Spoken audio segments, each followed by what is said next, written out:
नमस्कार बंधुओं। आज एक नए टॉपिक के साथ मैं आपके समक्ष उपस्थित हूँ। आज का टॉपिक बहुत ही महत्वपूर्ण है।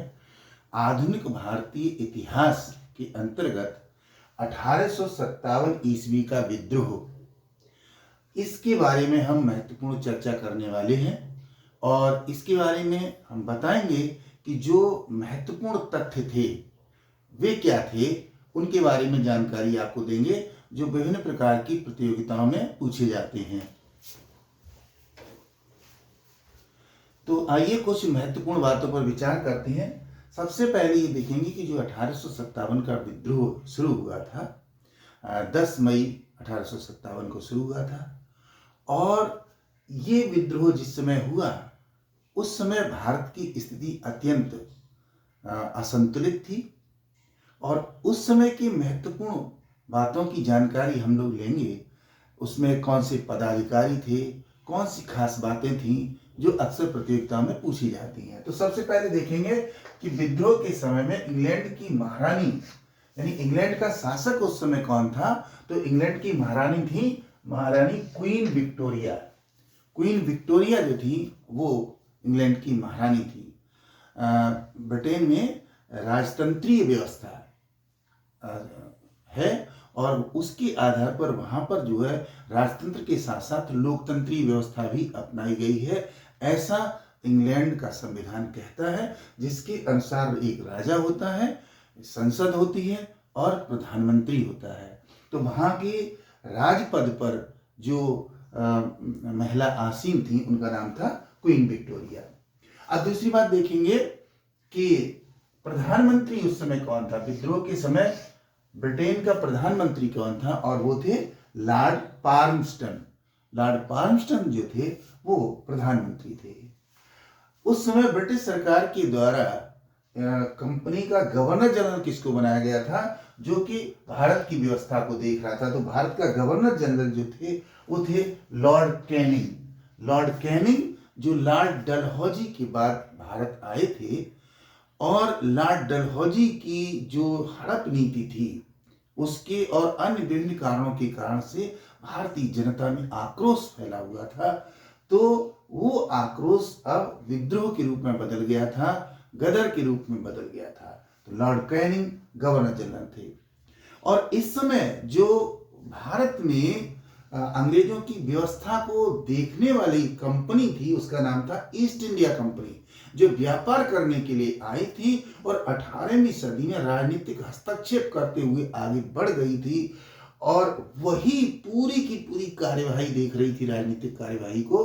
तो उस समय इसके जो अध्यक्ष थे वो थे मैंगल्ज, बहुत ही फेमस कंपनी के अध्यक्ष थे, जिन्होंने अपनी आर्थिक नीतियों के आधार पर भारत का बहुत अधिक शोषण किया था। तो ये मिस्टर मैंगल्ज थे, वो ईस्ट इंडिया कंपनी के अध्यक्ष थे। इसके बाद देखेंगे कि मुख्य सेनापति अंग्रेजों का कौन था। तो मुख्य सेनापति थे जॉन एनिसन और इसके अलावा general Hugh Rose, general Lawrence, Henry, Thomas Munro, बहुत सारे इनके जो है वो सेनापति थे। लेकिन उन सब के ऊपर एक सेनापति था जिसकी पूरी जिम्मेदारी थी कि अंग्रेजों की द्वारा जो चलाया जाने वाला आंदोलन को दबाने के लिए जो कार्यवाही की जा रही थी उस सब का जो अध्यक्ष था, मुख्य सेनापति था, वो था जॉन एनिसन। इसके बाद देखेंगे दिल्ली शस्त्रागार। सबसे पहले 10 मई को मेरठ में शुरू हुआ। तो मेरठ के जो सेनापति थे अंग्रेजों की तरफ से, उन्होंने किसी तरीके का कोई प्रतिरोध नहीं किया और भारत के आंदोलनकारी बढ़ते हुए दिल्ली तक पहुंच गए। दिल्ली में जो शस्त्रागार था उसके जो प्रमुख थे शस्त्रागार के, वो थे लेफ्टिनेंट विलोबी। लेफ्टिनेंट विलोबी जो थे वो इसके शस्त्रागार के मुख्य कर्ता धर्ता थे, वो देखते थे। इस समय अगर देखा जाए 1857 के विद्रोह के समय भारत का सम्राट कौन था या भारत का शासक कौन था, तो वो थे बहादुर शाह जफर। बहादुर शाह जफर थे जिनको लास्ट मुगल कहा जाता है। ये जो है अंतिम मुगल शासक थे जो कि बाद में जिनको बंदी बनाकर रंगून ले जाया गया था और वहां जेल में डाल दिया गया था।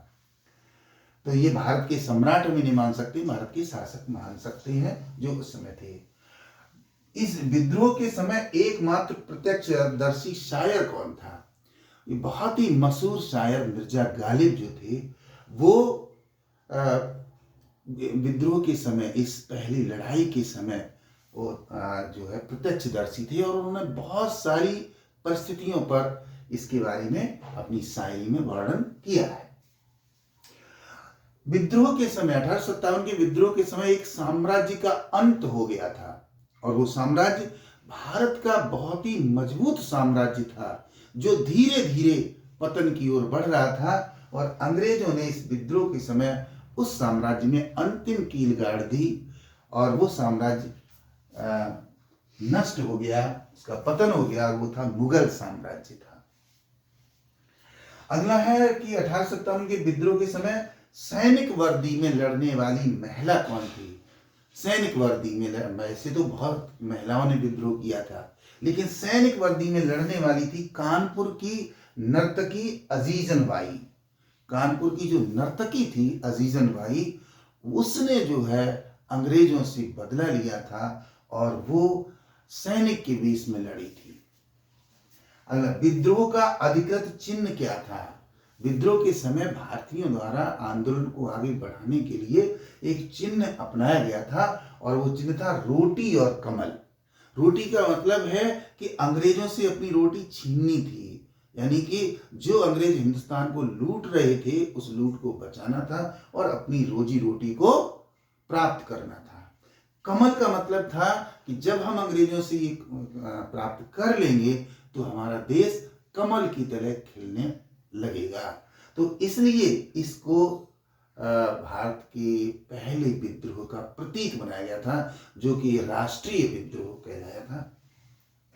इसके बाद देखिए, विद्रोह में अंग्रेजों की सहायक रियासतें, जिस समय हिंदुस्तान के अंदर ये विद्रोह हो रहा था, लगभग 550 से भी अधिक रियासतें थीं।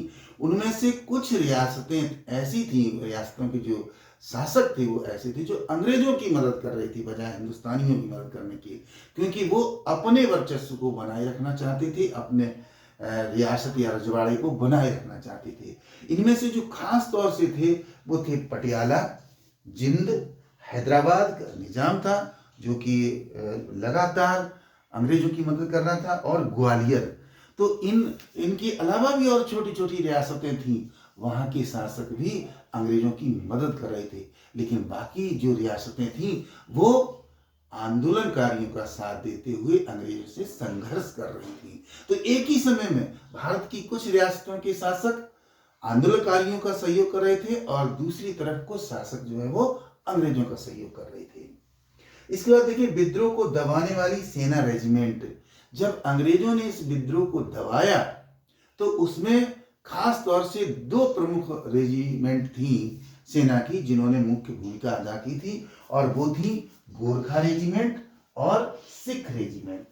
गोरखा रेजिमेंट और सिख रेजिमेंट ने भारत के आंदोलनकारियों पर अंग्रेजों के आदेशानुसार अत्याचार किए थे और इस आंदोलन को पूरी तरीके से दबा दिया था। तो ये थी कुछ महत्वपूर्ण बातें 1857 के विद्रोह के बारे में। ये जानकारियां अक्सर विभिन्न प्रकार की प्रतियोगी परीक्षाओं में पूछी जाती हैं, इसलिए मैंने आप तक पहुंचाई हैं। उम्मीद करता हूं कि ये जानकारियां आपको अच्छी लगी होंगी। ऐसे ही और वीडियो देखने के लिए हमारे चैनल को सब्सक्राइब जरूर कर लीजिए। हम निरंतर आपके लिए इसी तरीके के रोचक वीडियो लाते रहेंगे। तब तक के लिए पढ़ते रहिए, अध्ययन करते रहिए, आगे बढ़ते रहिए। धन्यवाद। Good luck.